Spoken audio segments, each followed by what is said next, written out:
If you're seeing cursor error 1101, don't worry.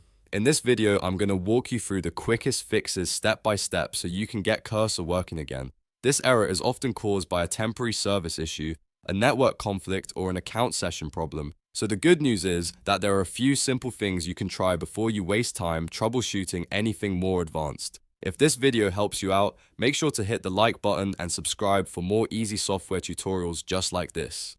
Alright, let's jump in.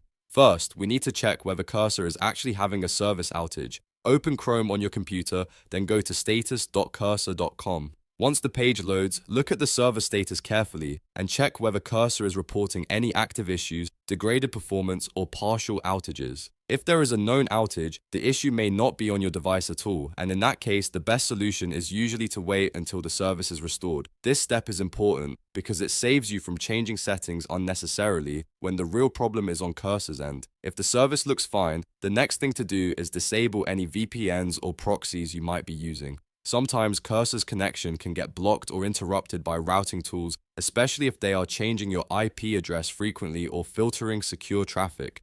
Turn off your VPN completely, disable any proxy service, and then try cursor again. It's also a good idea to close cursor AI, reopen it, and start a fresh chat. When you do that, keep your request smaller and simpler for testing. If you are asking it to analyze a huge block of code or a long document, reduce the amount of content and see whether the error still appears. To do that, click the plus icon in the top right to start a new chat and test with a lighter request. This helps you confirm whether the problem is related to connection stability or request size. If you're still getting error 1101, the next fix is to toggle HTTP compatibility. In some cases, certain network adapters or security tools conflict with HTTP+2, which can cause constant drops and failed connections. Cursor can sometimes work more reliably when it uses HTTP 1.1 instead. To change this, open cursor settings by clicking the gear icon in the top right. From there, go into VS Code settings, then open application settings. In the search bar, type HTTP2 and look for the setting called Disable HTTP2 or HTTP Compatibility. Turn that setting on, then restart the IDE completely. After restarting, try cursor again and see if the error is gone. This is one of the most useful fixes when the issue keeps coming back even though your internet seems fine. If none of that works, the last step is to re-authenticate your account. Corrupted session tokens can sometimes trigger Cloudflare login blocks and prevent cursor from connecting properly.